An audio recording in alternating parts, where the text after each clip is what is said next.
recevoir à nouveau notre cher Morad, s'il est toujours parmi nous, qui à mon avis nous a concocté une chronique qui va être des plus grinçantes. Est-ce que tu es là, Morad? Oui, ravi de vous retrouver, chers amis. Ouah! On a besoin de tes lumières. Alors, Bah écoute, je vais essayer, hein, je vais m'appliquer en tout cas. Alors, bonsoir à toutes, bonsoir à tous. Je vous souhaite le meilleur, comme d'habitude. Et je salue aussi mes ennemis, de plus en plus nombreux. Comme disait mon frère regretté Saïf el-Islam Kadhafi, plus on est attaqué, ce qui prouve qu'on est influent. Bon, je vais en rester là. c'est d'ailleurs Alors, qui est décédé très récemment. voilà. Et donc, d'abord, avant toute chose, je voulais, parce que je t'ai envoyé le lien, Alors, dire toute ma solidarité. Alors, c'est dans l'ordre, hein, tout ce que je t'ai envoyé. Logiquement, tu commences tout au début. Le tweet de notre notre Marie-Charlotte. amie Charlotte. Ok, alors j'attends La- Morad qui est pas. Morad, Lazare, Oui, Lézard qui qui a fait une petite pause parti faire la technique. vidange. Je peux pas partager mon écran là. Mais vas-y, je t'en prie, tu peux nous. Alors, je peux pas. Je peux pas l'afficher à l'écran pour l'instant. Mais, Ah, ok, d'accord, ok. Bon, ben, mais je vois que c'est une sombre affaire. Qu'est-ce que c'est? Alors attends, je l'affiche déjà sur mon alors, écran. alors Marie-Charlotte, qu'on connaît Qu'est-ce tous, que hein, c'est que ça? préparatrice en pharmacie, qui est invalide suite à l'injection Covid, a fait part hier, puisque vous avez évoqué tout à l'heure cette rencontre à Vierzon, où Nexus était présent. À son retour, eh ben, sa porte a été fracturée, son garage saccagé, son fauteuil roulant jeté dans le jardin. Ah oui, Ils d'accord. lui ont volé qu'une chose, bizarrement, ce sont ses dossiers médicaux. Ah oui, d'accord, Donc, ok. Donc comme c'est elle signé. dit, j'ai pas eu peur pour moi, mais pour mes enfants. C'est pour ça que je voulais que tu mettes Tiens, le tweet, je parce que partage mon écran. Lazare, si tu peux, merci. voilà, on a des photos. Donc, je tiens à dire à Marie-Charlotte, en tout cas pour ma part et ceux que je connais bien, on te dit toute notre solidarité, et c'est important de l'exprimer. C'est au moins important, au moins de retweeter son tweet pour faire savoir aux autorités, parce qu'une enquête va être menée. Mais si on commence, enfin, j'ai envie de dire certains voyous, à s'en prendre à une personne handicapée qui, avec un courage qui mérite d'être suivi tellement il est exemplaire, j'ai envie de dire, où va-t-on, quoi? Donc, je tenais vraiment à le dire avant toute chose, parce que c'est bien de parler de l'affaire Epstein et autres, mais il y a des lanceurs d'alerte, des femmes et des hommes dans ce pays qui, avec beaucoup de courage, en tout cas là pour elles, dénoncent la politique vaccinale qu'il y a eu en France, et je sais que vous l'avez largement couvert. Oui, Donc, Marie-Charlotte, sache que je t'embrasse très fort. Nous Marie-Charlotte, serons- que Miloud et moi sommes allés voir il y a pas C'est bien, longtemps. c'est bien c'est elle. J'étais pas ouais, sûr, hein, Crito. c'est elle que vous êtes allé Elle, voir la c'est photo elle. d'elle en fauteuil roulant. Elle est adorable. Non, pas, c'est pas elle en fauteuil roulant. Ok. Elle, Elle elle était pas en euh, fauteuil par contre. Non, non, non, elle était pas en Non, fauteuil. non, mais quand elle est Elle avait une rentrée, canne quand on était D'accord. allé la voir. Mais on l'a interviewée. Elle fait partie du projet de livre Le livre photo. photo sur les victimes des effets secondaires. Ouais. Elle est adorable, hein, d'ailleurs. Elle est très bien reçue. alors, ils ont osé s'en prendre à elle. Je voulais pas commencer cette émission sans parler d'elle et lui dire, j'imagine que tu t'associes, Marc, et toute l'équipe, Milou, de Lazare, que je salue très fort, et les autres. Je pense que vous vous associez naturellement à ce clin d'œil Évidemment. à À notre ce chère soutien. Marie-Charlotte. Parce que franchement, Mais surtout, si euh, on lui vole que ses dossiers médicaux, c'est que c'est signé. t'as tout compris, voilà. Bah, voilà. Donc c'est ça qui est quand même assez outrageant. T'as vu dans quel état ils ont rendu son garage et dans quel état ils ont rendu la porte. C'est dire qu'aujourd'hui, quand même, en France, il y a de la barbouzerie, des gens C'est qui exactement ça. estiment que une femme qui a été victime malgré elle de ce vaccin, parce qu'elle était en bonne santé avant, et ben aujourd'hui, on essaye de la faire taire, tout ça parce qu'elle s'est rendue à Vierzon. Alors, sache une chose, Marie-Charlotte, pour ma part et pour, je peux me permettre de parler dans toute l'équipe de Nexus, on t'embrasse très fort. Je t'ai retweeté. J'invite les gens à retweeter pour qu'elles se sentent pas seules, parce que dans ces moments-là, on a besoin de sentir une solidarité en termes d'action. Voilà. Faisons au moins déjà ce geste de faire connaître au plus grand nombre qu'elle a été visée par des criminels. Hmm. J'ai pas d'autres mots. Alors, effectivement, cette séquence, cette émission va se dérouler de la manière suivante, puisque effectivement, il est largement question de l'affaire Epstein. Beaucoup de choses ont été dites, je voudrais revenir dessus d'ailleurs. Mais avant toute chose, je tenais à parler aussi de mon regretté ami Saïf el-Islam Kadhafi. Je t'ai envoyé le Ouais. lien, Marc, sur l'ouvrage, le livre que j'avais écrit. Alors Voilà, je voilà, te je vais remercie. voilà. Un Chez rêve l'éditeur. d'avenir pour la Libye. Exactement. Alors, il faut que tu saches que la couverture de ce livre était affichée sur des murs à Tripoli dans le cadre où futures élections présidentielles qui étaient toujours repoussées en Libye du fait que Saïf représentait un véritable espoir et que, en l'occurrence, on était en contact tous les deux. C'est son cousin qui m'a prévenu de cet assassinat, puisqu'il a été assassiné. Euh,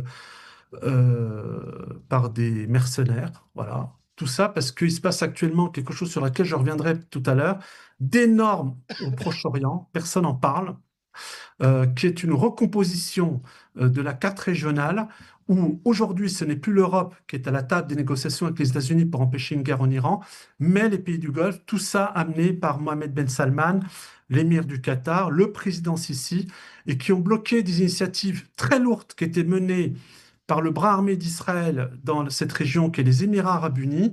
Pourquoi je vous en parle? Pourquoi je vous en parle? Et vous allez comprendre le lien avec la France et ça va intéresser nos auditeurs. C'est très important de savoir que récemment, il y a des vidéos en arabe qui sont sorties par des médias mainstream saoudiens Hmm. qui font état du financement en France de l'islamophobie.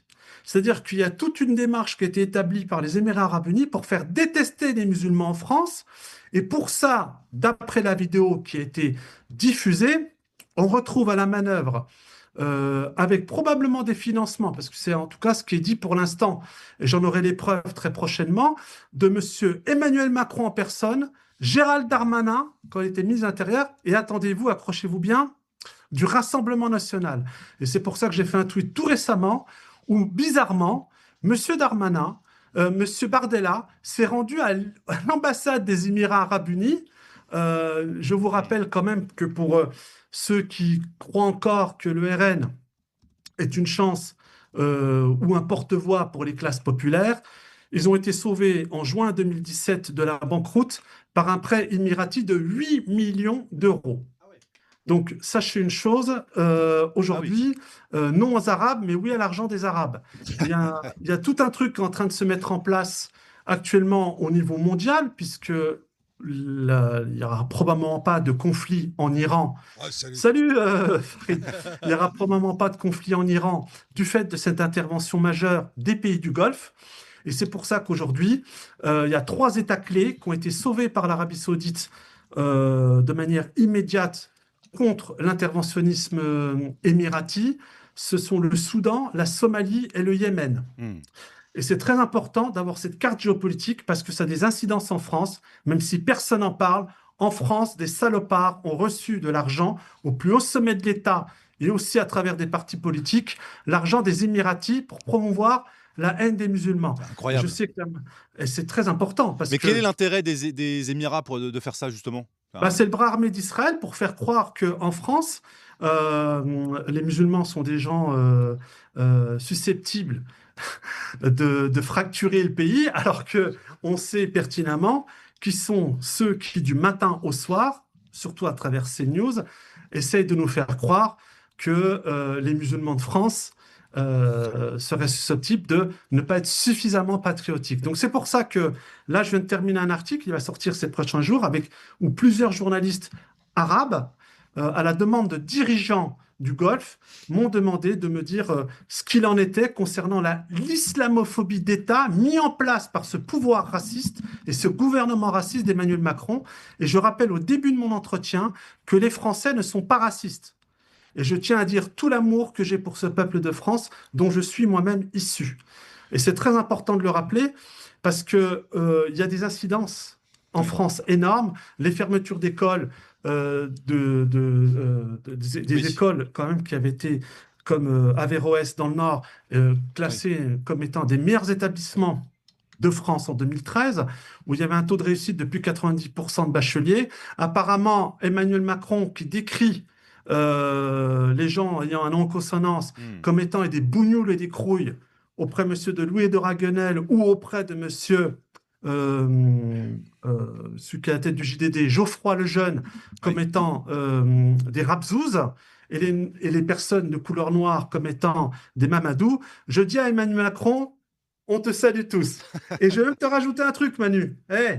Oh Manu, so cher, so Ah, cher. ça te va bien. Voilà. Faux cher, Manu, faux cher. Voilà. Tu sais combien je t'aime, Manu, hein? Tu sais que j'ai la liste des gens qui sont allés chez Epstein. Alors, c'est vrai qu'il y a eu un mensonge qui a été sorti sur Emmanuel Macron qui consiste à dire qu'il s'y rendait pour des jeunes garçons. Ça, c'est faux. Fais très attention, Marc, tu l'as dit tout à l'heure, qu'il y a aussi des rumeurs sur lesquelles il faut pas tomber dans le piège. On a bien plus lourd, bien plus gros contre cet odieux personnage et son conjoint pédocriminel. J'envoie un message à la journaliste Alba Ventura qui récemment a osé dire qu'il y aurait maintenant sur les réseaux sociaux des gens qui accuseraient Brigitte Macron de crimes sexuels. Alors, publiquement, Alba Ventura, tu as ici quelqu'un qui accuse publiquement Brigitte Macron de crimes sexuels à l'endroit d'un enfant de 14 ans C'est qui ça. s'appelait Emmanuel Macron. Elle tombe sous le coup de la loi française. Exactement. Dommage que je ne suis pas suffisamment relayé par rapport aux soi-disant résistants de la 25e heure qu'on a sur les réseaux sociaux. Il me rappelle des cow-boys dans des bacs à sable. En somme, arrêtez de les suivre parce ils n'ont que des pistolets à eau. Eh, Venez chez Nexus tu- et j'espère que je vous retrouverai aussi à la fête qui sera organisée parce que c'est à côté de ma ville À natale. côté de Dole, le festival, oui. Ah, 28 juin. 27, 28. Oui, Ouais, la Farid, ville où je suis né. Quand vous dites près de Dole, c'est là où je suis né. Attends, qu'est-ce Et que vous tu... comprendrez l'esprit franc-comtois. Georges Hein Malbruno. Non, Nous ne céderons pas mon cher Zemmour. devant ce couple qui a pris la tête de la France, dont un des deux est un pédocriminel et il s'appelle Brigitte Macron. Donc, je tiens à rappeler à ceux qui suivent un peu Nexus, je viens seulement de recevoir au bout d'un mois l'accusé de réception de la procureure de Paris suite à mon signalement pour les pièces jaunes. Un mois. Oui, la fameuse affaire de détournement de 2 millions d'euros. Voilà. Et donc, c'est pour ça que quand j'entends certains aujourd'hui se vanter de. Ah, ils connaissent tout sur l'affaire Epstein. C'est des champions. Actuellement, tu vas sur les réseaux sociaux. C'est des tueurs. C'est vraiment des tueurs. Ils n'ont même pas été capables, c'est minable, de se battre et faire une action pour un endroit de 2,5 millions d'euros qui étaient normalement alloués à des enfants malades et qui ne sont pas arrivés à eux. Donc franchement, pour la majorité d'entre vous, taisez-vous, vous nous fatiguez sur les réseaux sociaux. En plus, vous demandez tout le temps du pognon aux gens. Écoutez, venez à l'Alliance pour la France, c'est 1 euro l'année sans condition. Vous retrouverez mon site internet sur mon compte Twitter. Et puis surtout, journal d'investigation, ça n'existe quasiment plus aujourd'hui en France. J'ai eu la chance de parler avec Sylvie, la rédactrice en chef, et qui m'a rappelé qu'il y a des journalistes ici qui sont payés après des enquêtes de 6 à 8 mois. C'est le dernier magazine aujourd'hui qui permet à des journalistes de faire des enquêtes de 6 à 8 mois. Donc vous voyez, ce n'est pas propagandaire, c'est peut-être la dernière revue aujourd'hui qui se vend en France sans publicité et qui mérite d'être soutenue. Je suis moi-même abonné chez Nexus. Merci, Alors, Morad. Miloud, 2 secondes, je te coupe. Non, là, Miloud, Morad, parce que Miloud, excuse-moi. Non. Tu m'appelles Miloud, ça passe Miloud, hein, tu peux m'appeler Miloud. C'est un compliment. Tu sais qu'au tribunal de Versailles, il m'appelle Omar. C'est sorti, il m'appelle Omar. Je préfère Miloud que Omar, perso, mais ok. Oui, parce que ces racistes faisaient référence mentalement à Omar m'a tué. Ah oui, lui, la fameuse affaire. Ouais. Ah, mais c'est même des nous, grosses ça nous racistes, arrive de nous tromper. Tu sais, la dernière fois, il y a l'autre. Mais vous vous ressemblez tous, là. Vous avez tous la même tête. Voilà, comme dit Macron, on n'est que des bougnoules et des crouilles. Voilà. Mais tu sais, tout à l'heure, tu parlais comment ça s'appelle, du Émirats. financement des Émirats. Il y a aussi le bouquin de Christian Chesneau et Ah oui. Georges Malbruno, nos très Chenet. chers émirs. Ah oui. Tu connais? Oui. Oui, Oui, il oui, révélait tout à fait. déjà Ah oui. que une partie de l'élite et de la politique de France allait se faire payer donc Tout à fait. déjà des voyages, mais aussi partaient avec des mallettes. Tout On à leur fait. donnait de l'argent là-bas. Donc, Tout à fait. Et ça prouve une chose, c'est que aujourd'hui, les partis politiques français n'ont quasiment pas d'argent. Et en fin de compte, pour financer leur campagne électorale, où il y a de moins en moins de Français qui y adhèrent, hein, le taux d'abstention est record. Si les gens avaient à savoir, mais je suis en train de faire toute une enquête là-dessus, sur les fonds alloués aux partis politiques français par des pays du Golfe. Alors là, c'est quelque chose, hein. Les Émirats arabes unis, là, c'est génial. Et je dis à Emmanuel Macron et à Darmanin, allez contester la vidéo qui a été faite aujourd'hui, qui a été faite, et qui a été diffusée récemment dans le monde arabe. Bien sûr, les médias mainstream n'en parlent pas, concernant la politique islamophobe que vous avez menée contre des Français. Tout ça parce qu'ils sont de confession musulmane, des gens dignes, honnêtes, travailleurs, à qui vous avez montré du doigt incriminés pour essayer de les faire monter contre les Français et pour viser, via la section Al-Lat, une guerre entre chrétiens et musulmans. Vous êtes les pires ordures, et je tiens à rappeler que j'ai toujours dénoncé, et merci à Alexus de m'avoir permis de le faire, le commandant d'un DGSI dans les Ardennes Ah oui. qui violait, torturait et sodomisait des filles mineures parce que leurs parents étaient musulmans au prétexte de la déradicalisation. C'est le seul pays au monde, et j'ai envoyé tout ça, oui, je ne m'en cache pas, à énormément d'États pour savoir ce qui se passait en France, et c'est l'objet, et je le réitère dans mon prochain article. Vous avez voulu faire passer les Français non musulmans dans ce pays pour étant des racistes, alors qu'il n'y a pas plus raciste que vous, bande d'ordures, et en plus vous avez touché du pognon pour ça. Je ne vais pas vous louper. Et sachez une chose, Madame la procureure, quand bien même vous ne voulez pas poursuivre le pédocriminel Brigitte Macron pour avoir, alors qu'elle était présidente du conseil d'administration des Pieds Jaunes, elle ne pouvait pas l'ignorer, détourner cette somme à des enfants malades, je saisirai prochainement la Cour des comptes, et la Cour des comptes devra répondre, hein, de ce manquement grave, et je serai encore une fois le seul à le faire. En tout cas, je remercie le peuple de France parce que je vous aime pour tout ce que vous êtes et vous soutiens. Et merci à Nexus de me permettre de leur parler directement. Et merci à Alors maintenant, Xylocop là, qui nous a fait un don. Merci beaucoup. 3e de la soirée, monsieur. Ouais. Ah, merci à lui. Merci. faites des dons, faites des dons, faites des dons, allez-y, Incroyable. faites des dons. Faites ce que vous voulez, mais Et merci. une réponse à un commentaire qui a été posé. Où est-ce qu'on trouve des magazines du côté de Lille? Je vous recommande kiosque. d'aller à la gare. J'ai répondu Oui. normalement en kiosque, il y en a à Lille. Hein. Souvent à la gare, dans les relais, et sinon dans les kiosques. Dans les gares, j'en vois à chaque J'ai fois dans jamais les fait gares. gaffe, moi, dans les sérieux. Les points Si, dans les relais, relais, on est souvent mis en avant. Ouais. Ah, ok. ouais, dans les points relais. Sinon, sur Alors- nexus.fr. Alors, Morad, Epstein. Alors tout à l'heure, vous avez parlé de Jack Lang. Alors, moi, je vais peut-être vous décevoir par Ah non, rapport à ce qui se passe. Je vais vous répondre concrètement. Alors, je vais éviter d'aller sur tout ce qui a déjà été dit. Ok. Bravo à Raphaël pour sa contribution. Je pense que Farid nous le dira par le biais de l'humour, mais je ne peux pas anticiper parce qu'il arrive après, donc je n'ai pas cette Ouais. capacité à me projeter dans le futur.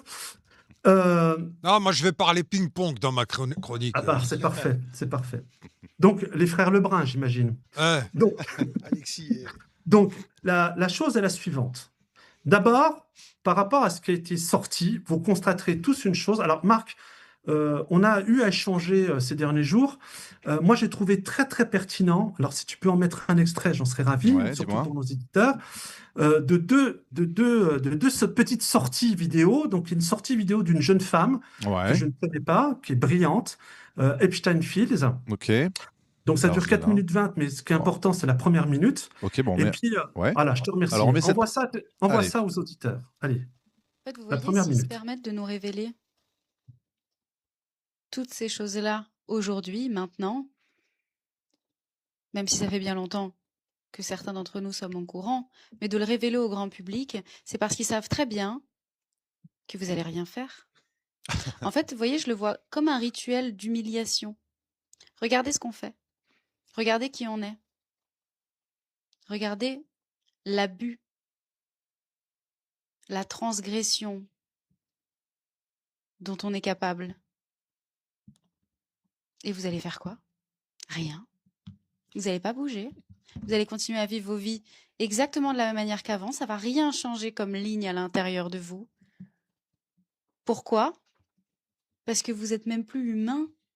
Parce qu'on vous a tellement désensibilisé que l'horreur la plus absolue, on est capable de vous la présenter sur un plateau et vous allez rien faire. Ah, j'ai Merci, coupé, hein. Marc. Mais c'est intéressant. Je sais pas qui est cette. Moi non cette plus, mais femme. je n'a trouve pas tort. que Mais cette c'est jeune intéressant, femme- ouais. C'est. Ah, bah, c'est sûr qu'on vit une époque où les gens, ils acceptent tout, quoi. la banalité du mal. Oui, c'est ça. C'est-à-dire que, C'est- c'est-à-dire que non seulement la banalité, la banalisation du mal. Moi, on le voit, je veux dire, Tu vois, on est si peu nombreux à agir parce qu'elle parle d'action. Et qui dit action dit notion de responsabilité. mais tu. D'accord? Ouais. Et d'ailleurs, aujourd'hui, qu'est-ce qui se passe sur les réseaux sociaux? Tout le monde s'enflamme, mais personne ne va rien faire. Moi, j'ai vu avec les pieds jaunes pour des enfants malades, ils n'ont pas bougé. Ils ont tous parlé de ça. Hein. Mais après, personne n'a agi. Donc, ça, c'est très important. Je te remercie, Paul de Bretagne. C'est vrai que je dois rappeler à chaque fois que je ne suis pas suicidaire. Je vous confirme que je ne suis pas suicidaire. Il y a encore beaucoup d'actions à mener, vu qu'il n'y a pas grand monde qui les mène. Donc, en l'occurrence, je tiens à féliciter cette jeune femme, puisque mon premier ressenti quand j'ai commencé à regarder sur tous les réseaux sociaux, eh ben, les gens, c'est ce qui est même comique, certains, c'est qu'il y a des gens qui leur disent mais t'as vu l'affaire Epstein? Puis l'autre, attends, j'en ai parlé. Ouais, ben, c'est bien, t'en as parlé, mais enfin bon, Ouais, bah, t'en as ça parlé. s'arrête là après. Tu t'es fait un perroquet, t'as juste rapporté avec ton petit commentaire salace pour faire 200 000 vues et piquer du pognon aux gens. Hein? Est-ce que c'est pas ce Euh, qu'on fait, nous aussi? non, c'est différent parce que vous m'invitez. Ouais, Donc, mais... Ah, mais on en parle d'avant aussi, Ah, bah, le problème, si tu veux. Nous, on parle d'autre chose. Non, mais en fait, c'est... Mais oui, les ça gens... participe un petit peu. oui. Les gens font rien parce qu'on est censé être dans un état de droit et c'est censé être la justice qui a c'est le vrai. monopole de la force, Je suis d'accord avec Lazare. de la violence légitime. oui, mais Donc je vais forcément- arriver justement sur la justice et ça va être très intéressant parce que bravo Lazare, t'anticipes un peu l'objet de ma chronique et tu vas comprendre pourquoi j'appuie le ressenti de cette jeune femme. Deuxième vidéo dont je voudrais que tu mettes un tout petit extrait qui est assez courte, celle de Dimitri Legrand. Ah, alors lui, Euh, ouais. Tout est sous nos yeux. Et c'est Euh, là où, quand je l'ai vu aussi, je t'ai dit, ah Morad, est-ce que tu penses que, attends, je vais me mettre, est-ce que tu penses que c'est pas justement, évidemment, Excuse-moi, Marco, fait, on en fait à fait dessein? un ton. Pardon, vas-y. Ah, Merci à Zurich, on a encore. Ça s'arrête pas, merci beaucoup. Merci à vous vraiment. Ah, mais tout Pour, est sous nos votre génération. yeux. Avant que tu passes Dimitri Legrand, j'allais te dire, est-ce que tu connais l'heure de se réveiller? Oui, lors de ce oui, LHDSR. oui. Ben, parce que Il a fait le souvent, job depuis des années. il lui. a fait le gros boulot, lui, Tout à fait, déjà, il y tout a à fait. longtemps. Avec Alexandre Le Breton. Voilà, donc Ouais. c'est pour ça qu'aujourd'hui, maintenant, ceux qui arrivent, souvent, ils reprennent des choses. Oui, qu'on c'est fait plus des- facile. Merci. C'est plus facile, c'est vrai. Ouais. Mais ces gens, au moins, bon, ils arrivent avec des techniques de montage, c'est plus dynamique, ça touche plus de monde. Voilà. Mais c'est pas eux qui ont fait le job à la base. Alors, mets cet extrait s'il te plaît. Alors, 1 minute 30, hein, et on revient tout de suite. Allez. Voilà, je te remercie. It's a good fucking pizza. So they were always trying to call for pizzas? The Pizza Underground. I am inviting you all to a pizza party tonight at Jennifer Aniston's house. There's no pizza we didn't love. I want you on my team. She does have good parties, and she makes good pizza as well. She makes great pizza. Wonderful pizza. Ces fichiers ne révèlent rien, ils se moquent de vous, parce qu'ils vous ont jamais rien caché, mais vous avez pris ça pour du divertissement. Vous avez ri à leurs blagues et trouvé ça avant-gardiste. Vous avez chanté leurs chansons et financé leur système. Ils vous ont habitué à l'inacceptable par l'humour. Pizza and us. And us. Mais tout ça, c'était un processus de normalisation, de consentement implicite. Parce que le message était là, devant vos yeux. I eat children only to 10. Dans les séries, les pochettes d'albums, les dessins animés saturés de codes sexuels.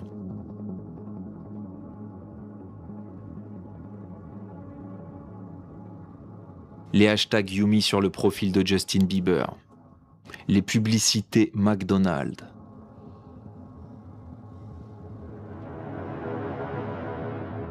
Le cannibalisme, les transfusions de sang, Adrenochrome. les costumes de rituel. Tout vous a été révélé depuis longtemps, mais seuls les gens lucides ont vu le programme. Ouais, il fait un gros boulot là-dessus. Est-ce que tu as connu une série qui s'appelait Les Arrivés? Non. En 2010. Vous n'avez pas connu ça? Non. Il y avait The Signe aussi. C'était entre Christine, 2008. oui, mais des arrivées, non, je connais pas. Ben, parce que à cette période, déjà, on est en 2008. Ouais. En gros, il y en a 3 qui sont arrivés. Il y avait Les Arrivés, The Signe et une autre, j'ai oublié le nom. Ils ont révélé des trucs comme ça dans la période 2008-2010. Ok. Tout ce qu'on montrait dans les clips déjà, dans les films, toutes les allusions au cannibalisme, tu vois, à la sexualité en fait dans les dessins animés, à la pédophilie. Maintenant, ce qui est intéressant, c'est de voir que ces mêmes élites qui exposent tout ça au grand jour, Et comme dit Dimitri Legrand, là, est-ce que c'est pas pour banaliser, normaliser quelque chose? Et finalement, on se réjouit d'une déclassification, alors que finalement, ça fait partie du rituel. Bah, les gens l'acceptent, ils acceptent tout. Si tu veux, c'est que tu verrais une vidéo de Jacques Lang qui mange un bébé comme ça, il le mange. Les gens, ah bon, oh. Ouais, non, je pense que si tu vois la vidéo, non. Non, mais il passerait, ça tournerait sur les réseaux sociaux, et puis, c'est dégueulasse, on rigole, tu mets lol. Il y aura des lol, tu vois. J'espère pas. Et c'est tout. Les gens, ils Tu passent à autre sais, chose. Marc, moi je l'ai vécu lorsqu'on a co-organisé avec, je ne remercierai jamais assez, Nadia et les Gilets jaunes constituant les manifs contre la pédocriminalité. Il y avait moins de monde si demain on interdit les consoles de jeux. Donc la réalité, elle est quand même là, c'est une banalité. Et les chiffres sont là, ils ne les cachent pas, les chiffres. 160 000 enfants violés par an en France. Ils changent les lois pour correctionnaliser les crimes sexuels contre les enfants. Ça ne va même plus aux assises. Quand tu vois les dernières décisions qui sont prises en France... Oui, c'est du sursis. Moi, je suis quand même... je me pose quand même de lourdes questions. Je vais donner un exemple précis parce que j'en parle là comment on appelle ça, dans l'article qui va sortir. Tu as une maman à Nice... parce qu'elle est militante pro-palestinienne. Ah oui. Elle a retweeté des tweets qui avaient été déjà condamnés par la justice. Elle a pris quand même 3 ans ferme, interdiction des droits civiques pendant 10 ans et fichier à l'antiterrorisme. Donc, tu vois, elle a pris une peine que même les plus gros pédos en France, la preuve, leur ami pédocriminel Olivier Bailly, qui a mis sur sa fille pendant plusieurs mois sa fille sur un site échangiste qui avait 12 ans. Ah, c'était lui! Ah oui! Il a préservé son autorité parentale, il a pris que 3 ans avec sursis. Et donc aujourd'hui, c'est pas pour rien que je parle de pédomagistrature. Insistez là-dessus. Ce sont des pédomagistrats. Et d'ailleurs, avec Marion Sigaud, qu'on a reçu en début d'émission, je l'embrasse fort. et qui t'embrasse d'ailleurs, elle me l'avait demandé, elle te salue, cette corruption de la magistrature existait déjà sous l'Ancien Régime. Oui. En fait, rien n'a changé. Non. Et quand je me tue à te dire depuis maintenant presque 10 ans, parce que j'ai affaire à ces criminels, à ces gens habités d'une noirceur d'âme dont vous n'avez pas idée, ils n'auront pas ma haine, parce qu'il faut qu'on continue, malgré tout ce qu'ils nous font, avoir de la joie en nous. Mais je vais y revenir là-dessus parce que j'ai vu un commentaire intéressant. Alors, je voulais absolument que tu montres ces 2 vidéos. Pourquoi? La première, bien sûr, qu'elle dit que il ne se passera rien. Et puis, Dimitri dit, c'est déjà sous nos yeux. Mais en fin de compte, ces 2 vidéos, elles disent la vérité sur tout. Ouais. Tout le baratin que je vois là, on est sursaturé. Tu vas sur ton téléphone, on est sursaturé. Tu tapes Einstein, tendance, c'est un truc de malade. Mais est-ce qu'il y a une seule action qui est menée? Est-ce qu'il y a une ramification qui est donnée? Est-ce qu'aujourd'hui, on nous fait état d'actes pédocriminels qu'on peut éventuellement établir et poursuivre, et pour ça éventuellement solliciter via une pétition ou autre les tribunaux français? Mais il n'y a rien. Il n'y a rien. Regarde les noms qui ont été donnés. Non, mais regarde. Jacques Lang. Tu parlais des manifs. Jacques Lang. Moi, j'ai regardé, Mais n'oublie pas que, Marc, on en avait parlé il y a 15 jours, quand je t'ai cité Oud Barak, c'est pas pour rien. Tu sais très bien que j'ai le dossier. Bon. Merci Yannick. Merci. Bon. Merci Yannick. Donc, Jacques Lang. Je vais revenir sur l'affaire Jacques Lang, on va être mort de rire, parce que Jacques Lang, il peut même poursuivre des gens aujourd'hui qui l'accusent. Je vais t'envoyer le seul document qui fait état éventuellement de quelque chose d'assez louche dans la relation Jacques Lang et Epstein. Pour le reste, tu vas voir ce que je vais t'envoyer, et puis tu vas pour le montrer à nos éditeurs, ils en jugeront par eux-mêmes. D'ailleurs, il faut que je le retrouve, parce que j'ai un peu ras-le-bol avec ce téléphone, je suis obligé. Donc, Jacques Lang, Cédric Villani, Bruno Le Maire, on cite les noms, Marine Le Pen, via Bannon pour des histoires de financement de parti, Olivier Colomb, un ami de Sarkozy, le réalisateur, Michel Azavinius. Bon, voilà, on n'a rien à se mettre sous la dent. Elle a maintenant, via Mediapart, et on sait que Mediapart, Edwy Plenel, c'était pas un secret pour les initiés de sa proximité avec la CIA. Là, on convoque Jacques Lang au Quai d'Orsay, dimanche. Au Quai d'Orsay. Bon, en gros, on donne un os à ronger. Et moi, quand je tape Jacques Lang, c'est anormal, quand on connaît le dossier, qu'on s'intéresse autant un personnage, comment dire, même s'il est clivant via la pétition qu'il a signée avec le père Glucksmann et autres dans Oui, Libération à l'époque. concernant les enfants, mais ça date Oui. de fin des années 70, je crois. Oui. Enfin, ils étaient 69 intellectuels, il y avait même Jean-Paul Sartre et Simone de Beauvoir. Bon, mais qu'est-ce qu'il y a à se mettre sous la dent? Moi, Oui. je vais t'envoyer. Non, mais excuse-moi, si je peux faire une petite parenthèse sur Jacques Fais-la, Lang. En vas-y, fait, on échange. Jacques Lang, il y avait déjà Roger Olindre qui avait dénoncé. C'était qui lui déjà? Oui, le cadre du Front National à Ouais, l'époque ouais. avait dit qu'il avait violé un gamin, qu'il avait une tête dans un seau de Ah merde. oui, c'est lui Voilà. qui a balancé. Je me Situation. rappelle Ouais, de cette donc, intervention. ça date de Ouais. 83, parce qu'il Ok. disait 1982 ou 1983, cette histoire avec Jacques Lang. Ensuite, il y avait le ministre de la Culture de l'époque 2010 à peu près, je crois, c'est sur Canal+.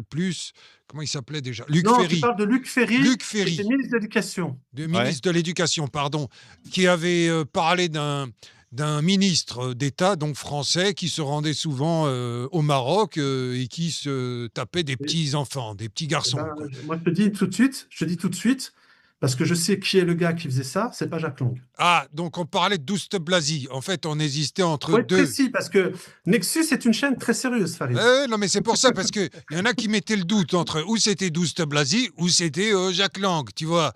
Mais ce que je veux dire, c'est que de toute façon, la pratique des gens, de ministres d'État en tout cas, dénoncés dans des réseaux pédocriminels, c'est pas d'aujourd'hui. Sauf qu'on dirait qu'avec l'affaire Epstein, ça sort, et ils découvrent les gens. Alors, moi, je vais vous Merde. dire pourquoi Merci les gens Goujurix. sont en train- Merci. Pourquoi aujourd'hui, je suis en train de t'envoyer, Marc, les preuves matérielles, parce que tu sais, les gens qui me suivent et toi-même, vous savez comment je travaille. Je ne travaille qu'avec des preuves matérielles, et c'est pour ça qu'à ce jour, ni Emmanuel Macron, ni son conjoint pédocriminel ne m'ont poursuivi.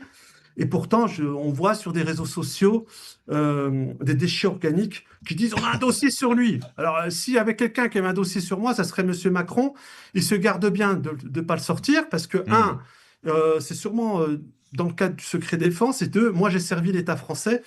Et ceux qui me critiquent, il y aurait beaucoup à redire, tant vous êtes des étrons qui servaient la DGSI. Alors moi, je vais te dire un truc concernant Jacques Lang, et tu vas comprendre que c'est très intéressant, le personnage Jacques Lang. C'est très intéressant. Regarde le premier document que je t'ai envoyé. Il y avait une enquête ouverte en 2019 contre Jacques Lang, mais ça ne concernait pas du tout la pédocriminalité. Le parquet de Paris avait ouvert une enquête préliminaire pour abus de biens sociaux. Jacques Lang était poursuivi parce qu'il aurait reçu plus de 500 000 euros de costumes entre 2003 et 2018 de la marque de prêt-à-porter Smalto. C'est plus que Fillon, Je ça. t'envoie le lien. C'est beaucoup plus que Fillon. 500 000 euros de costume.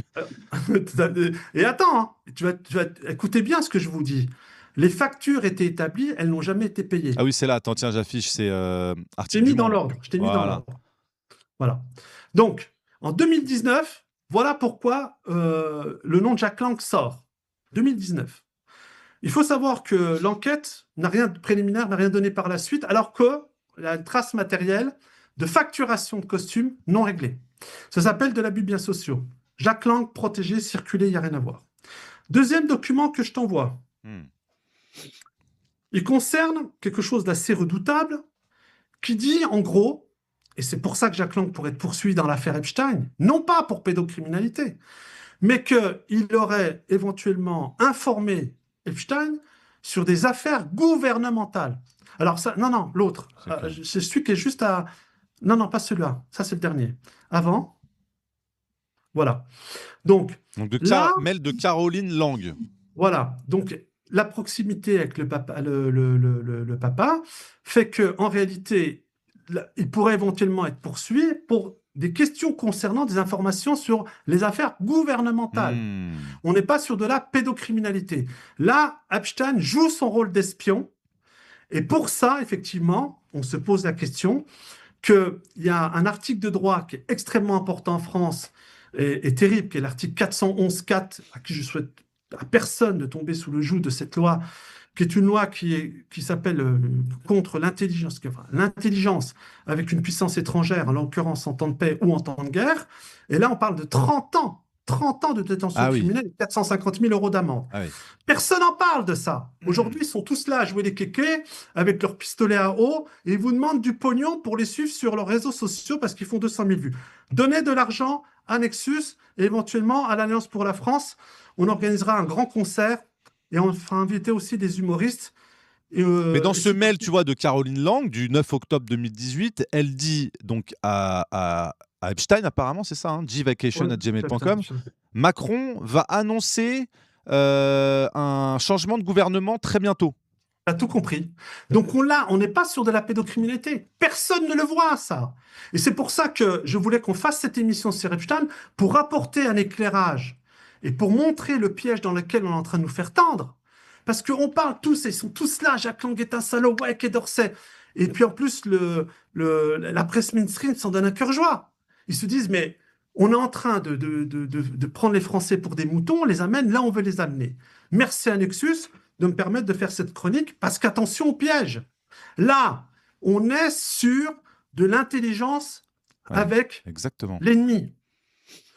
Monsieur Epstein est ou américain ou israélien. Il n'est pas français. Lui apporter des informations concernant l'État, vu la proximité qu'avec son père, avec Emmanuel Macron, des secrets concernant la composition d'un gouvernement.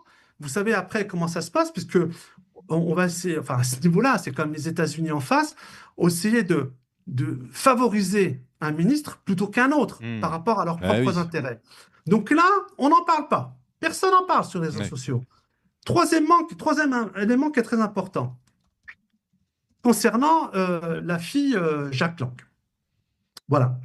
Donc en réalité, moi je veux bien que Carl Zero s'amuse et il nous fait, là pour le coup,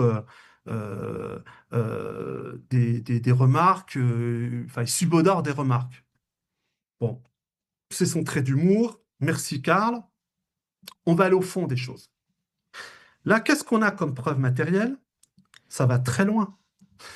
Elle a fondé en 2016 une société offshore dans les îles Vierges. Là, ça relève de la finance, du droit financier, et donc de Bercy. Pourquoi, parmi tous ceux qui nous saoulent sur les réseaux sociaux, on ne va pas parler des mainstream, personne ne s'implique à dire ou à demander à Bercy, parce que là, c'est un paradis fiscal. Là, c'est du détournement de fonds. Elle aurait pu très bien créer sa société en France, la faire financer, d'autant plus que, comme elle l'explique elle-même, c'était pour aider des jeunes artistes, en l'occurrence, pourquoi pas Lazare, hein, lui qui est toujours à la recherche de fonds financiers. Et je ne regarde pas les origines des fonds, moi. T'aurais pas, si jamais c'était la fille de Jack Lang qui te donnait de l'argent, t'aurais pris quand même. Bah, écoute, j'ai bien exposé à l'Institut du monde arabe avec Jack Lang. Hein. Ah merde alors. Bah oui, on a créé une ramification avec les parties prenantes, Lazare. C'est un vendu en fait, Lazare. Allez, pour nos auditeurs, tu mets le Merci prochain... Jérôme. Jérôme qui est un habitué, hein. Merci beaucoup mon Jérôme. Merci Jérôme, Monsieur de on l'émission. t'embrasse. Franchement, moi je croise, excuse-moi, moi je croise Jack Lang à 5 mètres, je m'approche pas de lui. hein. Il a une tête, on dirait Satan. Mais il était avec moi quand j'ai fait mon interview. Sérieux. C'était en quelle année? S'il te plaît, tu peux mettre 2015, la page suivante. Alors, la page suivante, c'est Voilà. ça. La page suivante. Jack Lang, il est en droit quasiment de poursuivre tous les gens qui l'ont visé concernant des sommes autres que ce que je vous montre là. C'est-à-dire? La seule fois où on a un point d'accroche pour coincer Jack Lang par rapport à un financement, c'est une entreprise de facturation concernant l'entretien de sa voiture. Ah oui. Il faut être précis. Si vous voulez aller sur ce terrain-là, on vous amène tranquillement. Voilà. Et donc, c'est l'avocat de Jeffrey Epstein, effectivement, qui va faire le montage juridique de cette fameuse société, qui va prendre en charge un peu tout ça. Donc, apparemment, donc, cette société Prytanée LLC qui a pris en charge les déplacements de Jack Lang. Les déplacements de Jack Lang. Donc, a facturé, il y a eu des factures concernant l'entretien de sa voiture. D'accord. Et donc, c'est important parce que aujourd'hui, même moi, enfin, vous tous, quand vous allez sur Twitter et autres, les réseaux sociaux, Instagram, TikTok, tout ce qu'on veut, mais on est noyé. Et on est noyé dans du n'importe quoi par des gens qui s'auto-investissent comme étant euh, ceux qui ont la vérité, alors qu'en fin de compte, ils nous embrouillent et il n'y a rien de clair. Moi, j'ai regardé volontairement les commentaires de l'événement qu'a fait Judo, que je vois très prochainement. Oui, d'ailleurs, Dodo, on le rappelle, qui a été retrouvé dans les je vais mails venir. d'Ariane, voilà, c'est ça, Ariane Voilà, je vais Rothschild. venir avec Ariane de Rothschild. Je vais y venir là-dessus parce que j'ai fait un tweet à Judo et ceux qui l'ont lu ont très bien su lire entre les lignes. J'ai regardé volontairement l'émission. À part Jovanovic, qui a vraiment compris, parce qu'il lisait probablement les commentaires, mais lui, il est habitué, les 300 000 personnes ont réclamé autre chose que ce qu'ils ont vu. Ils demandaient des actions, ils demandaient à comprendre. Ça s'est passé complètement différemment. Donc, c'est pas le score qu'on retient. Moi-même, j'ai fait des vidéos à plus de 400, 500 000 vues. C'est pas le problème.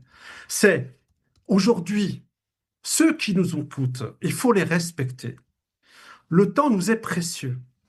Donc, il faut éventuellement, pour que la confiance s'établisse, donner des éléments concrets et éviter toute cette pollution mentale. J'aime beaucoup ton expression, Marc, la charge mentale. Voilà. Ouais. Il faut éviter cette charge mentale et c'est hyper important d'aller à l'essentiel. Pourquoi? Parce qu'en allant à l'essentiel, on fait peur au système. Comme a dit la fille tout au début, elle dit mais on vous donne tout ça, mais vous allez en faire quoi?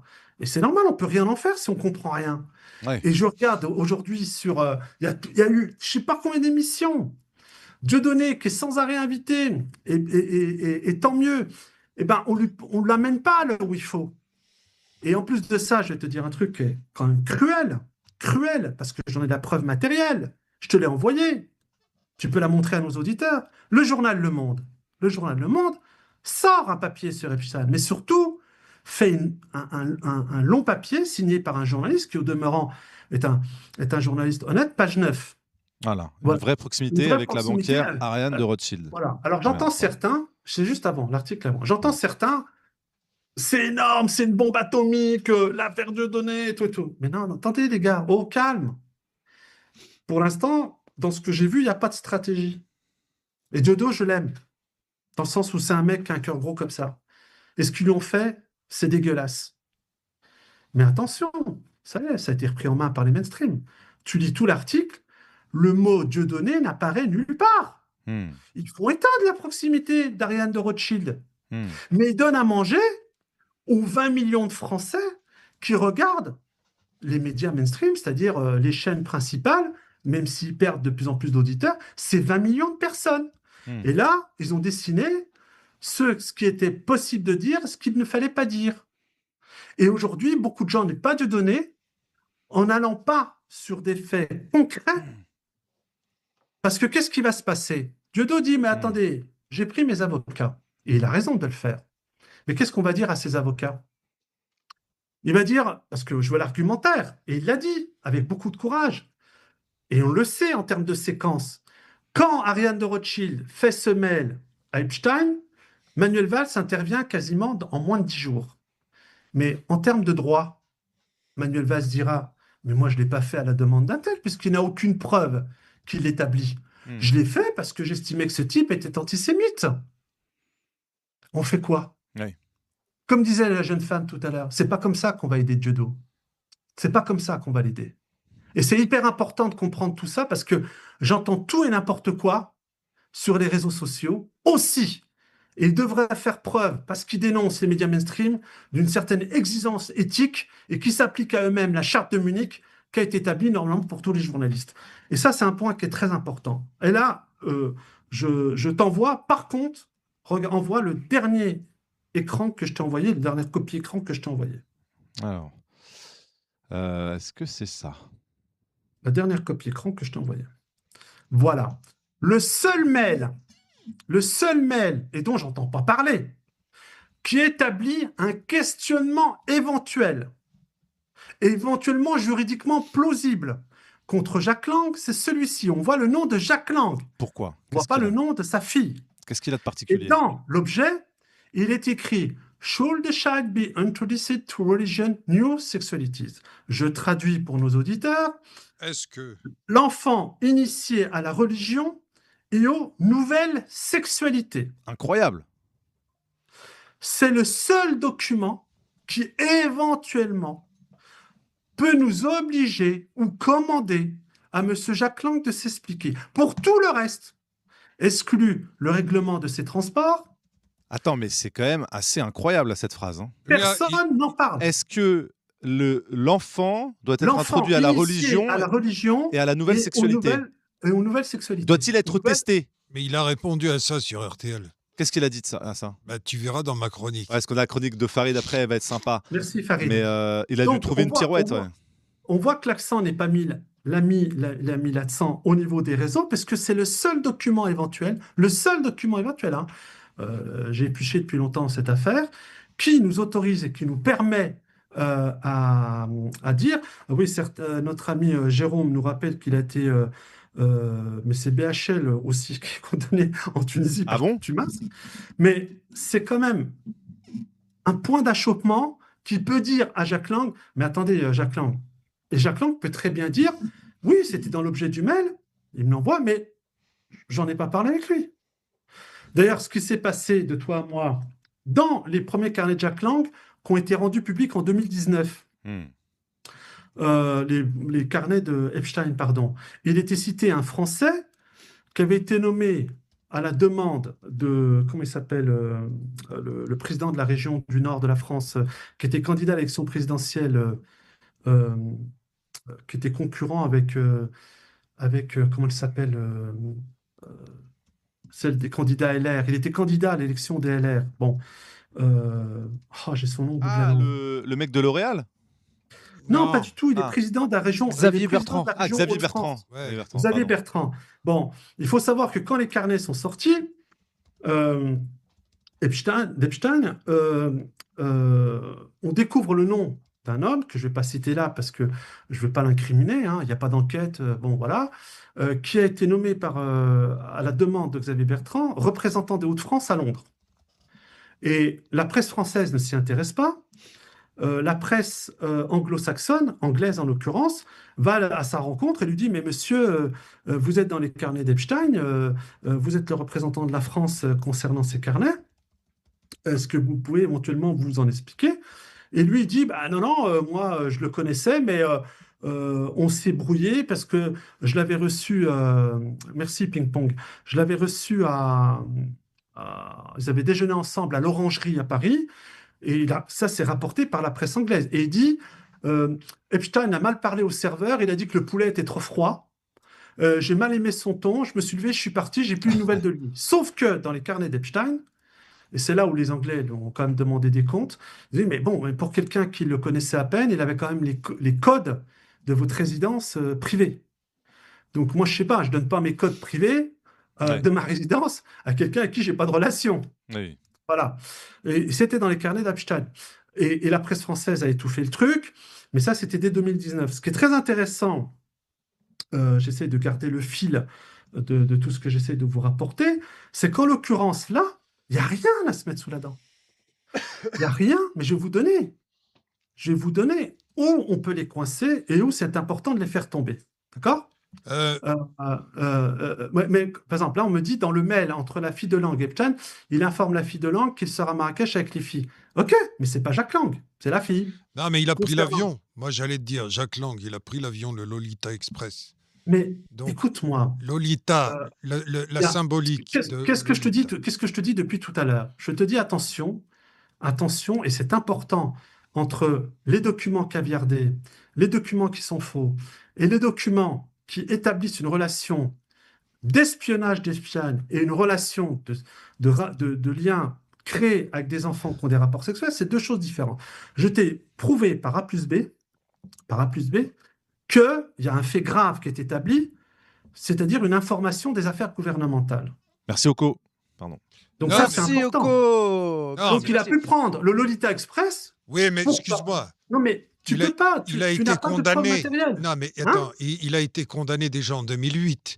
Quand le mec, tu sais que déjà c'est un pédocriminel, qu'il a un avion, un jet privé qui s'appelle le Lolita.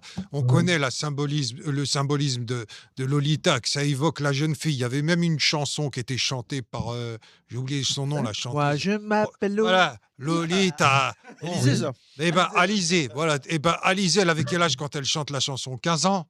14 ans? 15 ans? Non, plus, je crois, un peu plus Farid, non? Ouais, mais en fait, en gros, elle était vachement sexualisée dans cette Ah oui. chanson.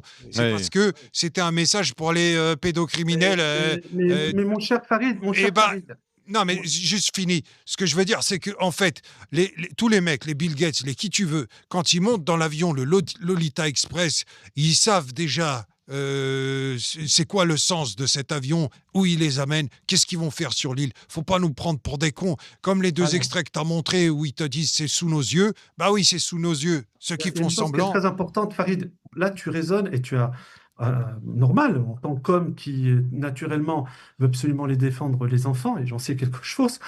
Il y a une tension à la part émotionnelle. Moi, je veux te dire un truc. Je veux qu'on gagne et je veux qu'on puisse faire tomber tout ce panel d'ordures. Moi, personnellement, Epstein, si j'avais à le résumer, c'est le Père Noël d'adultes dégénérés. Voilà. Donc ça, c'est clair. Là-dessus, je vais parvenir. Bon. Mais attention, et c'est là où je vais vous faire état du deuxième pendant concernant Epstein, c'est, et je l'ai dit il y a 15 jours, bien avant que les documents sortent, Marc en est témoin et l'émission en est témoin, c'est un espion. Un espion brillant, et je vais même vous faire des confidences ce soir d'une gravité extrême, et vous allez comprendre où indirectement j'ai été mêlé. Donc tu vois, c'est quand même bon. Il y a un point qui est très important, parce que là j'essaie de garder le fil, concernant l'année 2019. Alors, je vais voir comment je vais m'orienter. En 2019, en 2019, même déjà 2017, bien avant que tu le dises. Donc en 2007, Epstein s'était vanté d'avoir reçu, et c'est là tu vas voir comment on va gagner, et où il faut aller, et que la majorité de ceux qui sont sur les réseaux sociaux, qui nous disent tout connaître sur tout, arrêtent de nous embrouiller. En 2007, une des victimes qui a témoigné, Virginia Roberts, tiens quand même à la saluer, dit, et c'est rapporté par le département de la justice américaine, lorsqu'ils rendent public déjà plus de 200 000 documents, je crois que c'est 200 000, parce qu'à l'époque j'en ai eu 20 000, en 2019. Elle dit la chose suivante. Il s'est vanté, donc elle ne peut pas dire qu'elle l'a vu, mais il s'est vanté qu'il avait reçu, venant de France, 2 fillettes de 12 ans en cadeau d'anniversaire. En cadeau d'anniversaire. 2007. Qu'est-ce qui va se passer?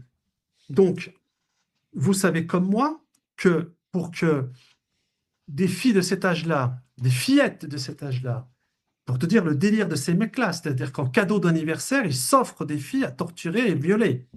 Je rappelle que le lendemain, elles vont quitter le territoire américain, donc on a une trace liée à l'aviation, parce qu'un avion, ça ne se balade pas comme ça, hein, qui fait état effectivement d'un voyage qui part de France et qui arrive aux États-Unis sur James Island. Ok?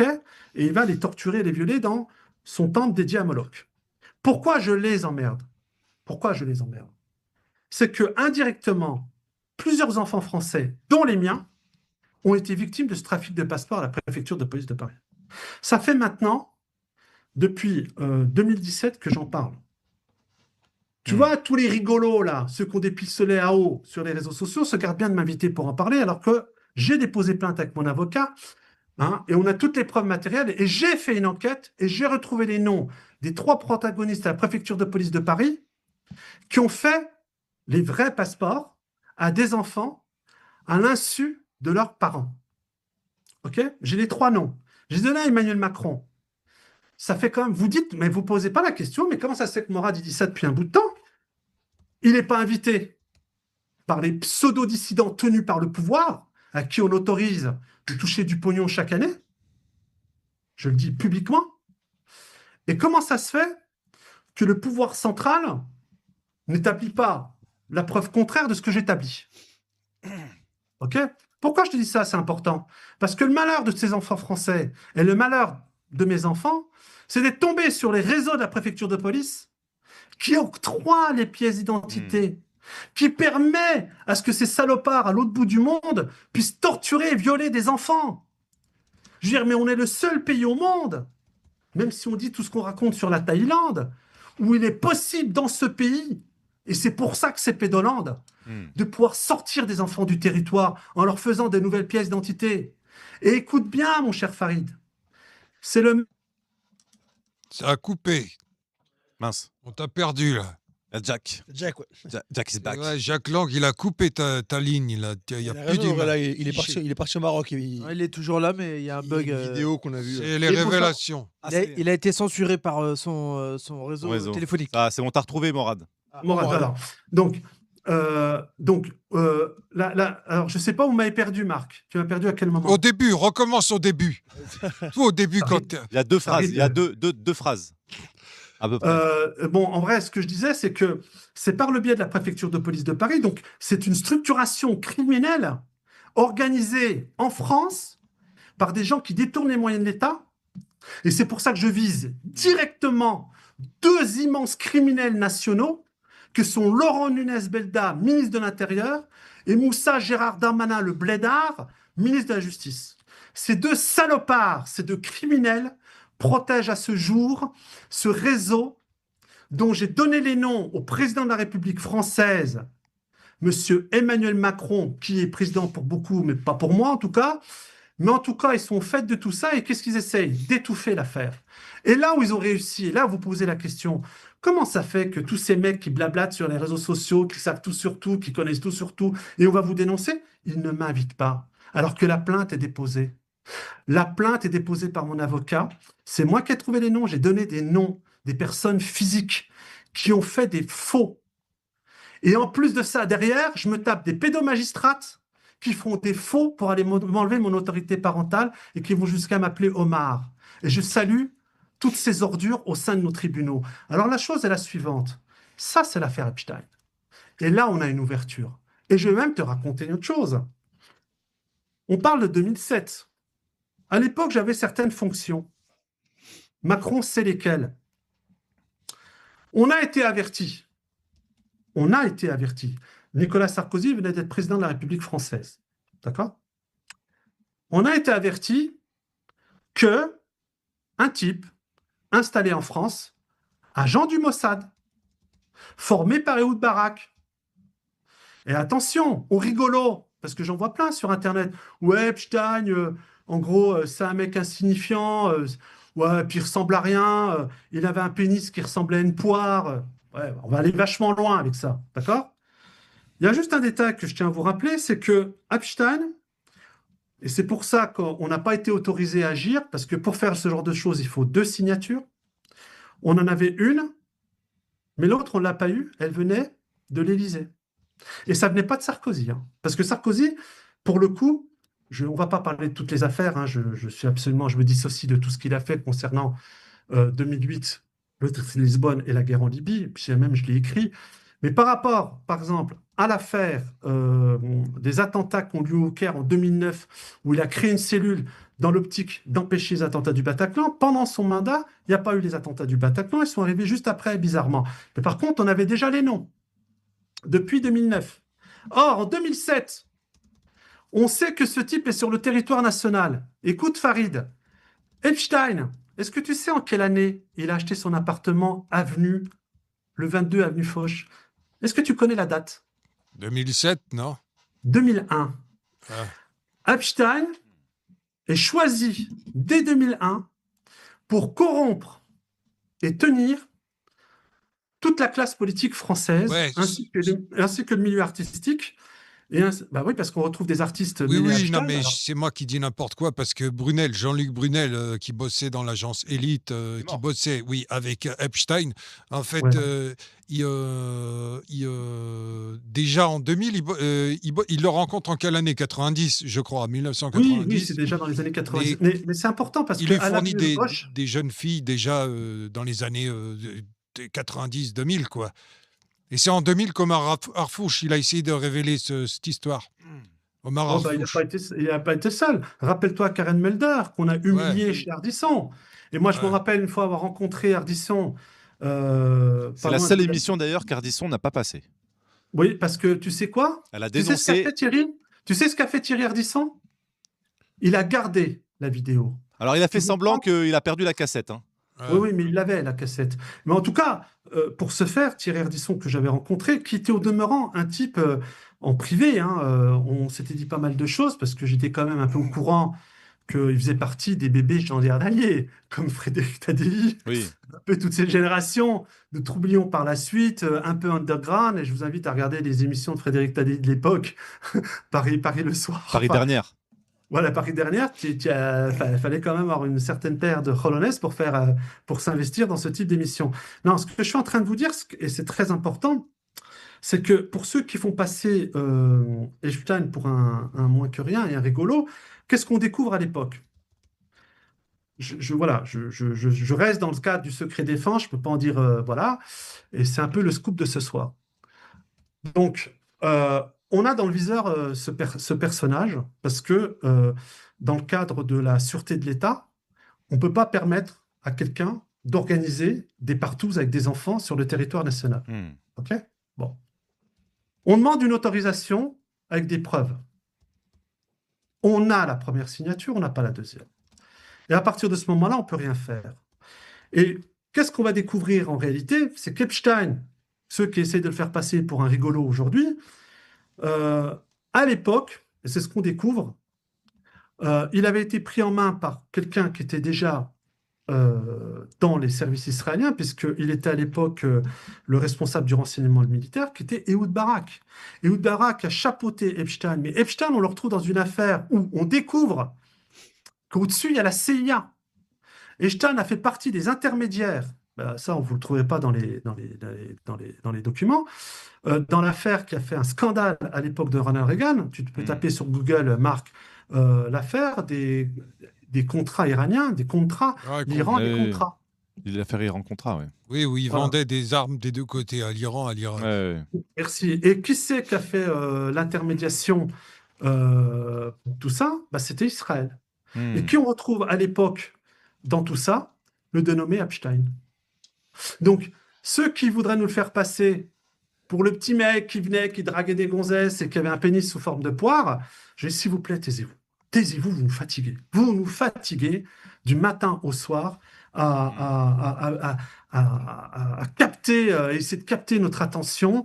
Alors, bon, voilà, si vous voulez faire 200 000 vues, faites des sketchs, parce que vous en faites déjà, mais vous nous faites croire à des mensonges. Attention, on parle de quelqu'un qui était dans la machine d'espionnage israélien. Ce n'était pas quelqu'un qui était traité, c'était un agent.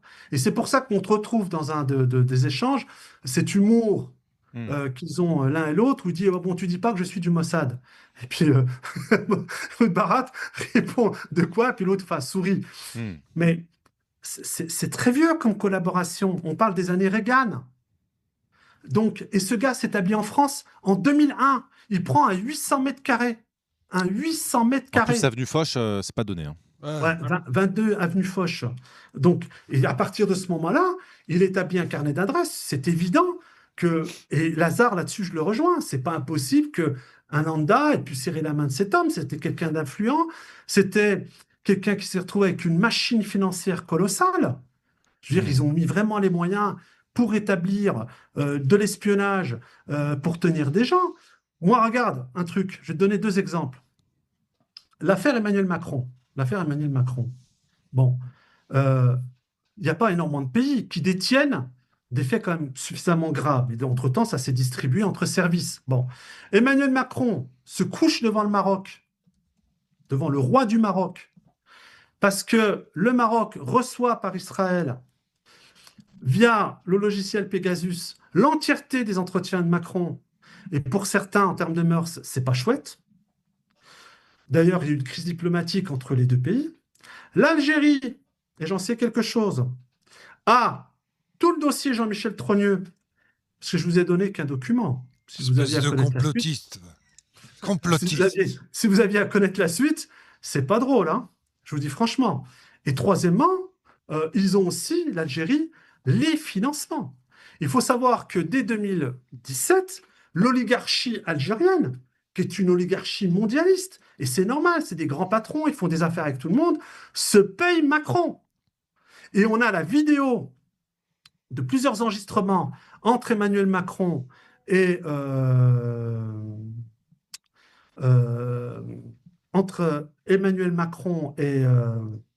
les oligarques algériens, où ils lui font la leçon. Ils lui parlent, mais comme, je veux dire, c'est un étron, le mec. C'est vraiment, tu vois, je veux dire, le mec, c'est un déchet organique, quoi. Il faut voir comment il lui parle. Le gars, il est candidat à l'élection présidentielle. Tous les mouvements en France, tous les médias mainstream sont aux ordres, parce qu'ils ont reçu l'ordre d'abord des Américains. Et pour cause, Macron, quand il porte ses lunettes faucheur, dans le même temps, il permet à Bercy à ce que les Américains acquièrent une millième technologie de souveraineté. Oui, c'est vrai. Et dans le cadre de l'Algérie, M. Tebboune, quand il va prendre le pouvoir à la méthode de Poutine, en 1999-2000, après la tentative d'attentat qu'il y a contre lui, qu'est-ce qu'il fait? Il se rend compte qu'il est en danger.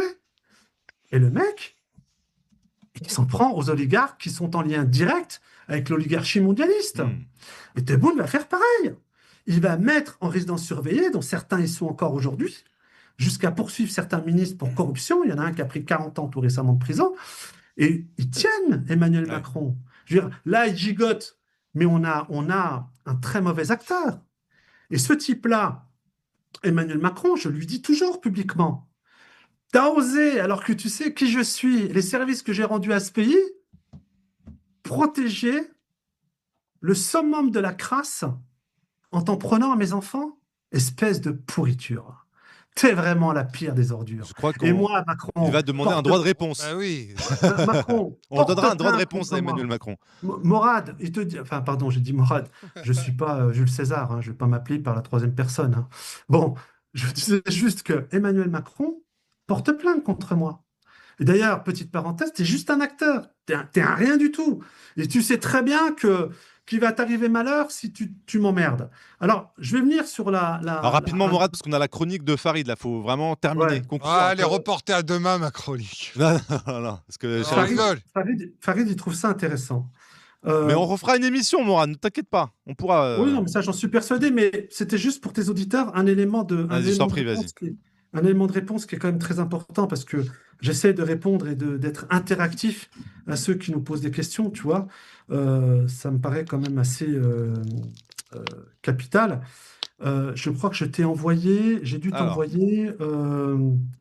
Est-ce que je te l'ai envoyé ou pas? Que je dise pas de bêtises. Voilà, c'est très important. Alors, je t'ai envoyé un article qui s'appelle Affaire Epstein, la mystérieuse visite de l'appartement français du millionnaire. Alors,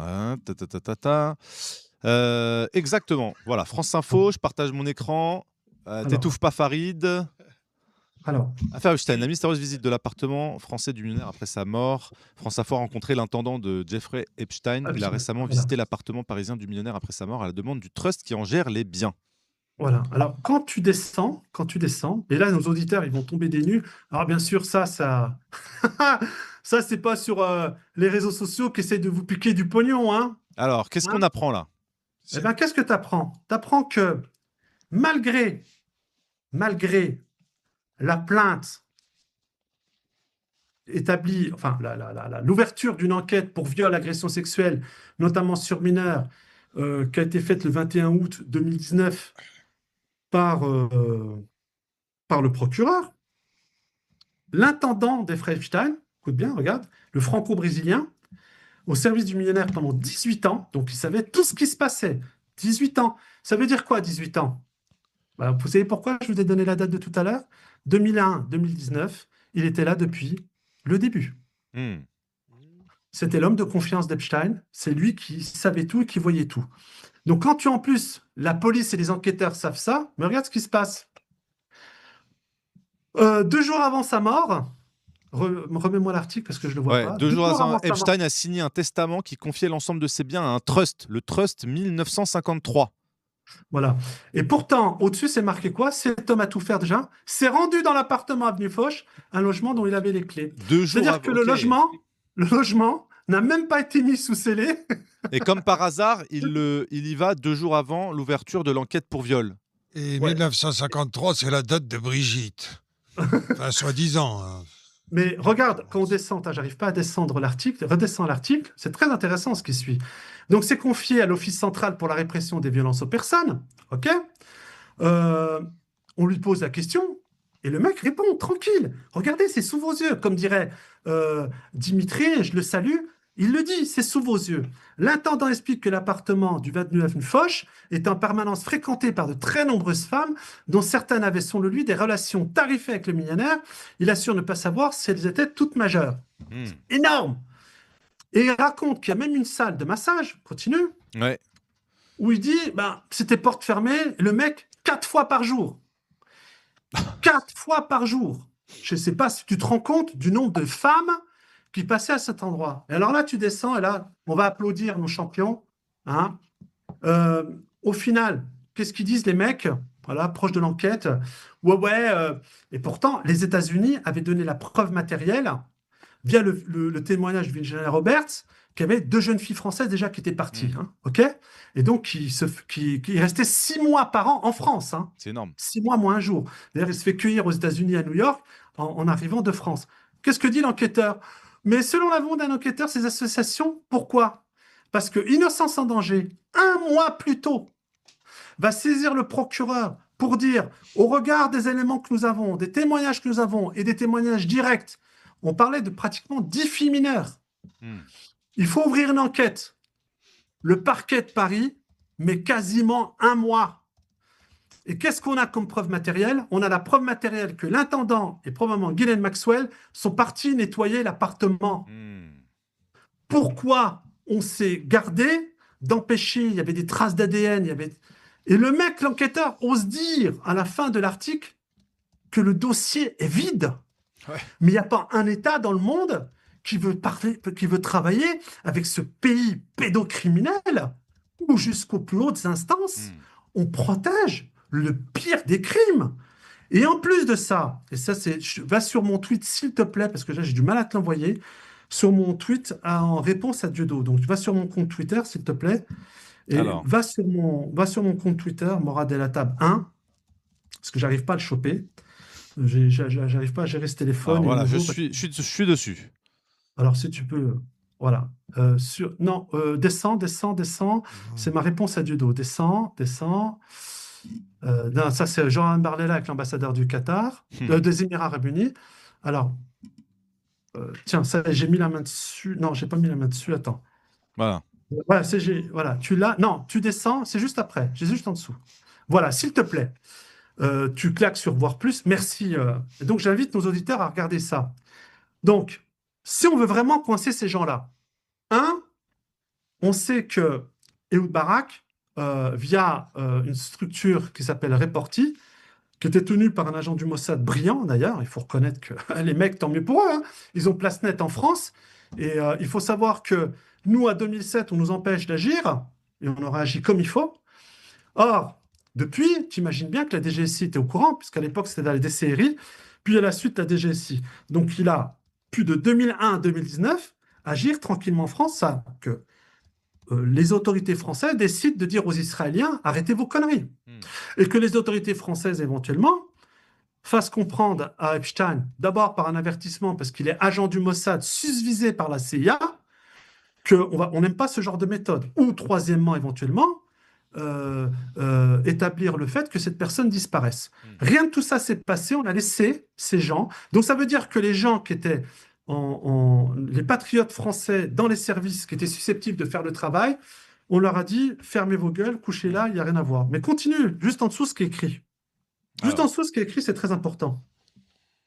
Donc il y a les fillettes qui vont sur les Saint-James, sont violées, torturées et machin. Bon, juste avant de mourir, l'association Innocence en danger. Juste après, durant cette période, son majordome et le majordome ont pu faire disparaître des preuves sur son appartement. Je n'ai pas été poursuivi suite à ce tweet. Hein. Je tiens à préciser à tous nos auditeurs. Mais regarde ce qui se passe juste en dessous. Regarde ce qui se passe juste en dessous. Et ça, c'est un point important qui est rappelé par personne. Le principal policier enquêteur fut assassiné par un sourd radicalisé le jour où des milliers de policiers étaient dans la rue pour la marche de la colère. Voilà. Alors, qu'est-ce qui se passe le 3 octobre 2019, le jour de ce qui se passe? Et c'est pourquoi là, on a un outil concret et réel pour faire tomber ce réseau. Tout le reste, c'est de la pipe. OK? Le policier enquêteur en question, pour Damien Ernest, E-R-N-E-S-T, j'ai mis volontairement E, mais bon, on peut retrouver facilement son identité parce qu'elle était rendue publique sur Internet. J'ai vérifié ça aujourd'hui. Bon, tu vois, moi, je l'ai dit spontanément, j'ai mis E, mais j'ai vu que c'était sur Internet son identité. Donc, ce gars, c'est pas n'importe qui, ce gars. Ce gars, c'est 28 ans de service dans la police. Il était à la tête d'une unité au sein de la DRPP. C'est quoi la DRPP? Il faut savoir que au sein de la préfecture de police de Paris, vous avez une direction de renseignement. La préfecture de police, c'est 30 000 policiers et vous avez plusieurs structures. Mais vous avez aussi une structure de direction de renseignement. D'ailleurs, petite parenthèse, je pense que le niveau aujourd'hui est très très faible. J'espère me tromper. En tout cas, moi, je suis quelqu'un d'optimiste et je connais énormément de copains flics. C'est des gens qui honorent leur tenue de policier. Je les salue très fort. Pourquoi je vous parle de cette DRPP? Vous êtes au courant que dans l'attentat, mais ça c'est pas rappelé, dans l'attentat terroriste du père Hamel à l'église... Mourad, il faut qu'on termine vite, hein, parce qu'il y a la chronique de Farid. Hein. Alors, non mais s'il te plaît, dans l'attentat du père Hamel, il faut savoir que cette fameuse direction du renseignement avait antidaté des documents, puisqu'ils étaient en lien avec ceux qui allaient commettre l'assassinat du père Hamel, et ils savaient qu'elle allait se rendre dans une église. Donc encore une fois, moi je dis faux drapeau, mais je dis honte surtout à ceux qui étaient en charge de protéger ces pauvres prêtres. Pourquoi je te dis, et là on regarde le dernier lien, puis après j'arrête, regarde, hop, le dernier lien que je mets. Dernier lien, quel lien? Donc ce policier, Damien Ernst, travaille sur l'affaire Epstein, il est forcément en contact avec la cellule trafic humain du FBI. Il y a une question qui se pose, c'est est-ce qu'il allait avec un juge dans le cadre de cette affaire, puisque l'enquête était ouverte. Elle va être ouverte par la suite, mais est-ce qu'il était déjà en lien, lui, éventuellement, avec un magistrat ou un procureur pour connaître tout ça? Il faut savoir une chose qui est très importante, c'est qu'il va être assassiné au sein de la préfecture de police, à un endroit où normalement il y a toujours du monde, mais ce jour-là, il n'y a pas grand monde. Par un gars qu'on va nous présenter, effectivement, il l'a assassiné, donc un terroriste, sous-radicalisé, nouvellement radicalisé, enfin, on va nous inventer tout un scénario. Mais regarde la suite de ce que j'écris, c'est très pertinent. C'est très pertinent. Les enquêteurs ont découvert chez l'auteur un délire mystique et suicidaire en août 2024. Le parquet antiterroriste a requis un non-lieu. Cet attentat islamiste sera donc jamais jugé. Voilà. Donc ça veut dire quoi? Pour ceux qui nous écoutent, je vais vous traduire. L'affaire Epstein, puisqu'il traitait de cette affaire, a été mise sous scellé. Donc impossible, tant que l'attentat à la préfecture de police n'était pas jugé, de le rouvrir. Or, qu'est-ce qui se passe en 2024? Ce n'est plus un attentat terroriste. Le parquet décide, non mais c'est un truc de fou, de dire cette affaire ne sera pas jugée. Mais attendez, il y a 4 victimes. Vous allez dire quoi, famille? Que ce gars-là, c'était un délire mystique et suicidaire après avoir vendu aux Français pendant 5 ans, qu'il y avait soi-disant des musulmans terroristes en France, qui commettaient les pires immondices au sein d'une préfecture de police, où il y a 30 000 policiers.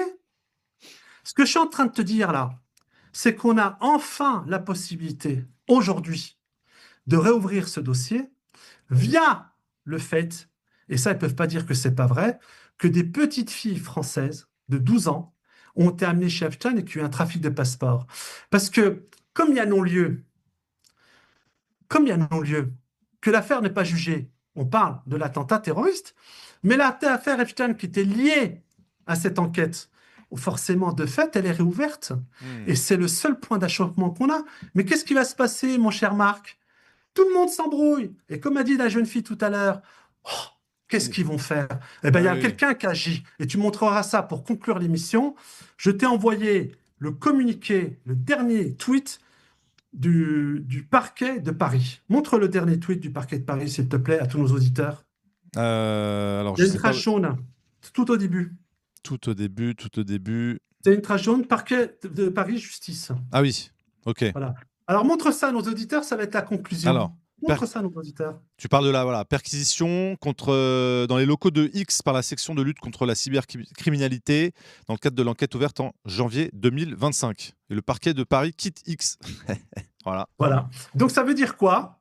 Ça veut dire, vous les Français là, qui croyez en la justice, mais vous croyez qu'on va vous rendre justice? Vous avez tous ces documents via Twitter. Là, on trouve une pierre d'achoppement à la demande de l'Élysée, bien sûr. Parquet dépend directement du ministère de la Justice, Bien donc sûr, hein. de Darmanin le Blédard, hein. Et on connaît ses méthodes. Ce criminel hein, qui protège toujours ce trafic de passeports à la préfecture de police de Paris. Et bien, regardez la réponse des autorités. Arrêtez de rêver. Voilà ce qu'ils vont faire. Merci. Ils vont fermer Twitter, ils vont fermer les réseaux sociaux, ils vont fermer l'accessibilité à la vérité.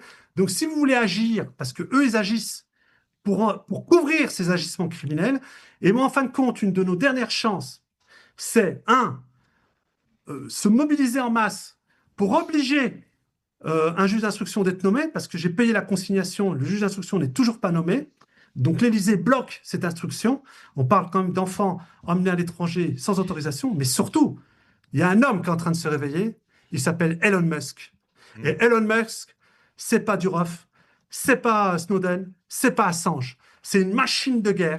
Ils ont décidé de faire la guerre à Elon Musk. Merci C'est Morad. peut-être une de nos rares Oui. chances, parce que lui va faire des révélations que d'autres ne se sont pas permis de faire. Merci Nexus. Merci à tous Morad. les auditeurs. À très Soyez bientôt. nombreux à adhérer à l'Alliance pour la France. Hein, c'est 1 € l'année sans condition. Ça permettra. Vous voulez la liste, Marc? Est-ce que vous voulez que je rende publique la liste de ceux qui se sont rendus chez Epstein? Bah, pas tout de suite, mais on fera une émission si tu veux. Bah parce que, attends, ce qui est intéressant, Non, attends, parce pas que de moi, ce qui sujet. va me protéger, c'est parce que tout le monde parle des vidéos, ça fait je sais pas combien de milliers de vues. Allez, écoutez, je fais un pari. Si on arrive à 500 000 adhésions, d'1 € l'année sans condition, Tu balances la liste. je balance la liste. Parce que souvent, Eh, bah, mais, On n'est pas encore 500 000, mais chiche. Allez, bon. Ah, si on est 500 000 dans le Pochard. chat, tu balances la liste. Bon. Combien t'as dit, ma Si Farid? on est 500 000 dans le chat, tu balances la liste. Non, non, non. On n'est pas 500 000 encore. adhérents, 1 € l'année sans condition, faucheur. Fauche. Bon. C'est vrai qu'on a beaucoup acclamé la liste. Merci Marco. Morad. Je vous Merci embrasse, infiniment. haut On les te retrouve cœurs, très merci à bientôt. vous et je vous souhaite une belle soirée. Bonne je soirée. vous aime. Bon Bonne week-end. soirée. À Merci très aux bientôt. auditeurs. Prends soin de Merci aux toi. auditeurs. Merci à Ciao, toi. Morad. Ciao. Bisous, Non, bye. on n'est pas encore 500 000. On est quand même plus de 2300. Donc merci à tous ceux qui nous suivent en direct.